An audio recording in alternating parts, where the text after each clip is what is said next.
An electronic landing system can assist pilots with their landing approach and therefore reduce the number of unsuccessful landings and flight diversions in adverse weather conditions. Today, there are several landing systems available that work in different ways to achieve this.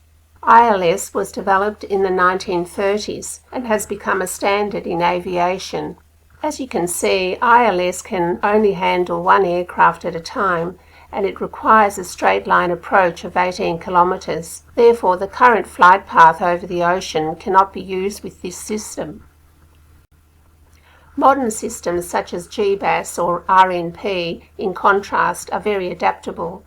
Not only can they handle several approaches simultaneously, but they can guide aircraft safely on several curved flight paths, such as our existing flight path over the ocean.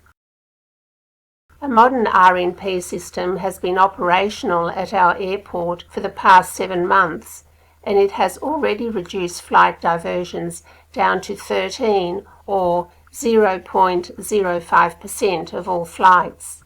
The addition of a $10 million instrument landing system, or ILS, which employs outdated technology, would require a major change of the existing flight path that would look like this. Almost 200,000 residents live in the large pink area and will experience increased aircraft noise levels of up to 65 dBA. Not so lucky are nearly 60,000 residents plus tourists in the red area who will experience much louder aircraft noise events of up to 74 dBA on a regular basis. This is as loud as a vacuum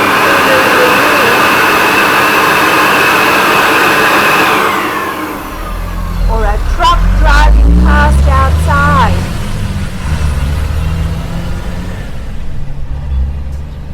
As you can see, most of our beautiful beaches and parks are under the new flight path. The blue circle under the plane shows the level of noise exposure. The brighter the colour, the more noise.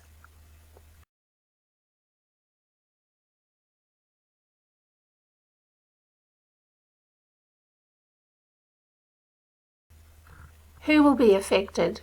Developers, investors, and property owners will see the value and marketability of their properties drop. Cafes and restaurants with outdoor settings, almost 60,000 residents under a new flight path. Schools, churches, hospitals, nursing homes and medical centres, hotels, holiday resorts, and disappointed tourists who thought they could relax on the Gold Coast, children and shift workers who will not be able to get enough sleep, as well as families who spend their weekends at our beaches and parks. This chart shows the seasonal variance in passenger air traffic over a year. The airport reported that there are currently between 50 and 55 arrivals per day. We are still in June. The number of arrivals typically peaks in summer when most tourists come to relax on the Gold Coast. In 2013, there were 82 arrivals per day during the peak season. This is also our stormy season, when the ILS flight path will be used most. These are the projected growth figures over a 20-year period as documented in the Airport Master Plan. When the ILS goes ahead next year, we will see 7.2 million passengers and 12.3 million in 10 years' time. Subsequently, the use of the ILS flight path grows over a 10-year period from 8 planes per day to 15 planes on a sunny day, from 33 to 61 planes on a cloudy day, and from 82 planes per day to 151 planes on a bad day. Here we have the frequency of flight arrivals. When ILS is operational next year, we will start with a plane flying over our roof every 10 minutes on a bad day. In 10 years' time, there will be only 6 quiet minutes before the next plane comes past. and in 15 years' time, our children will hear a plane every 5 minutes. People who support the proposal believe that the changed flight path would only be used in bad weather. But the pilot decides his approach and can use ILS anytime, any weather, and any day.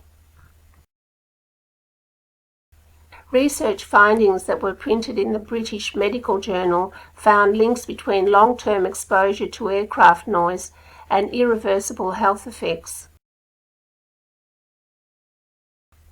In 2009, a study came up with a map similar to this. The black dots indicate where people lived who suffered a stroke or heart attack. And here is the reason for it. The airport had a major expansion in the early 1990s, and what we see here is the result of long-term exposure to aircraft noise. A 7-hour night curfew is not enough for a child that needs 10 to 12 hours sleep. In addition, the curfew has several exemptions for smaller jet aircraft, freight planes and priority operations, and even some passenger planes. An Airbus A320 burns roughly 220 litres of kerosene during the 18-kilometre landing approach. 82 planes on a rainy day will burn a total of 18,000 litres of kerosene. The resulting soot and sulfate particles will rain down on playgrounds, parks and beaches under the proposed flight path. The amount of pollution grows as air traffic increases over time.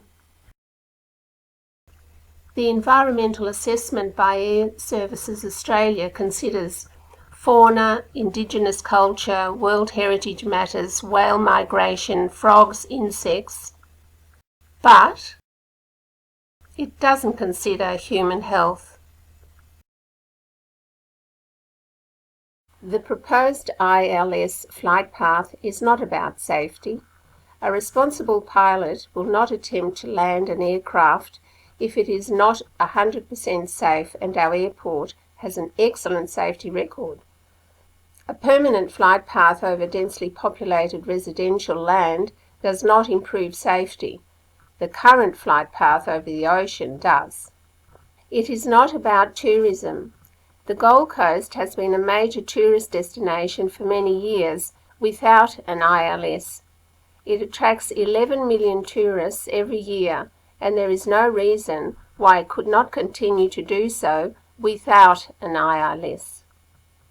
Loud planes over cafes, restaurants, tourist resorts and beaches will have a negative impact on our tourism industry because disappointed tourists will give the Gold Coast a bad reputation for being a city that is too noisy to relax.